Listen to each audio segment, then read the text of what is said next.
بادشاہ نے کہا کہ تعبیر تو بڑی زبردست ہے. فقال الملک تونی بہ، بادشاہ نے کہا کہ یوسف علیہ السلام کو میرے پاس لے کر آؤ، میں ان کے زبان اقدس سے اس خواب کی تعبیر خود سننا چاہتا ہوں.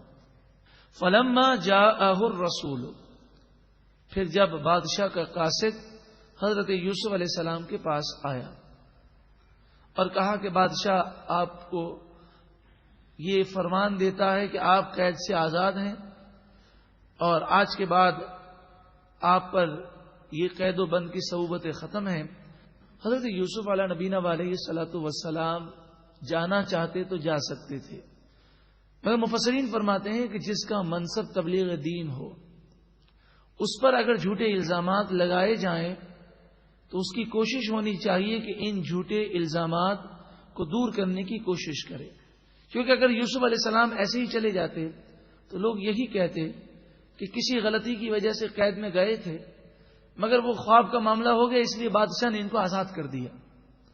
تو آپ نے اپنے معاملے کو فرمایا جب تک میرا معاملہ کلیئر نہیں ہوگا اس وقت تک میں جیل سے نہیں نکلوں گا. قال ارجع الی ربک، آپ نے فرمایا تم واپس جاؤ اپنے بادشاہ کے پاس. فاسألہ، اور بادشاہ سے پوچھو ما بال النسوۃ اللاتی قطعن ایدیہن، ان عورتوں کا کیا معاملہ ہے کہ جنہوں نے اپنے ہاتھ کاٹ دیے تھے، انہوں نے اپنی انگلیاں کیوں کاٹی تھیں اور یہ معاملہ کیا تھا. ان ربی، بے شک میرا رب، بکیدہن علیم، ان عورتوں کے فریب کو خوب جاننے والا ہے. بادشاہ نے تمام عورتوں کو، ان عورتوں کو بلایا کہ جنہوں نے یوسف علیہ الصلوۃ والسلام کو دیکھ کر بے خیالی میں اپنی انگلیاں کاٹ دی تھی، اور زلیخا کو بھی بلایا گیا.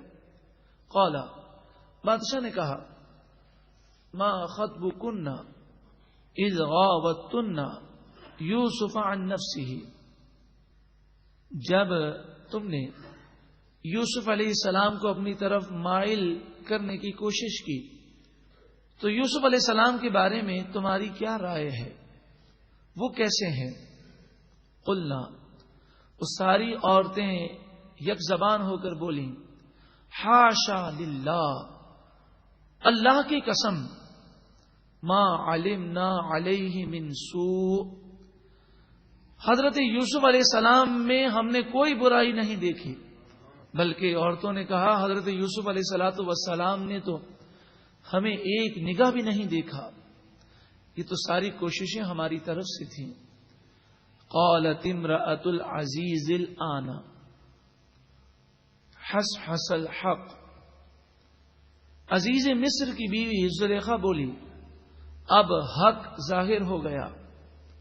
حقیقت یہ ہے انا راودتہ عن نفسہ، میں نے ہی حضرت یوسف علیہ السلام کو اپنی طرف مائل کرنے کی کوشش کی.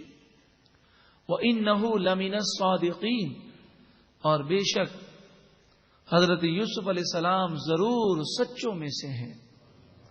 زلیخا نے بھی اپنی غلطی کا اعلان کر دیا. جب مصر کے بادشاہ نے یہ بات سنی تو اب یہ لوگوں میں مشہور ہو گیا کہ حضرت یوسف علیہ السلام بری الذمہ ہیں، آپ کی طرف سے کوئی غلطی نہیں ہے. اور 12 سال یہ ظلم کیا گیا حضرت یوسف علیہ السلام پر کہ حضرت یوسف علیہ الصلوۃ والسلام کو 12 سال قید میں رکھا گیا. بادشاہ نے عزیز مصر کو معزول کر دیا، اور معزول کرنے کے بعد حضرت یوسف علیہ الصلوۃ والسلام جب اس کے دربار میں پہنچے تو اس سے پہلے حضرت یوسف علیہ الصلوۃ والسلام نے جو بات ارشاد فرمائی، قرآن مجید فرقان حمید ارشاد فرماتا ہے کہ حضرت یوسف علیہ السلام نے ایک اور بدگمانی کا ازالہ کیا. حضرت یوسف علیہ نبینا علیہ الصلوۃ والسلام نے یہ خیال کیا کہ کہیں عزیز مصر کے دل میں، اس کے دل کے گوشے کے کسی ذرے میں کہیں یہ بات نہ ہو کہ حضرت یوسف علیہ السلام کی طرف سے بھی کوئی قدم اٹھا ہوگا. اور حضرت یوسف علیہ السلام نے میرے گھر میں آ کر خیانت کی، اس کو کبھی وسوسہ نہ آئے اور یہ لوگوں سے نہ کہہ سکے کہ یوسف علیہ السلام نے احسان فراموشی کی، تو آپ نے اس کے وسوسے کی بھی کاٹ فرمائی۔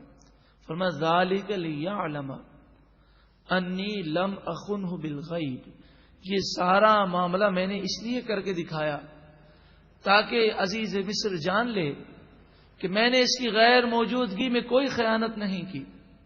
وَأَنَّ اللَّهَ لَا يَهْدِي كَيْدَ الْخَائِنِينَ، اور بے شک اللہ خیانت کرنے والوں کے مکر کو چلنے نہیں دیتا۔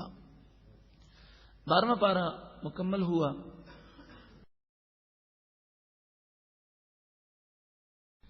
بادشاہ نے کہا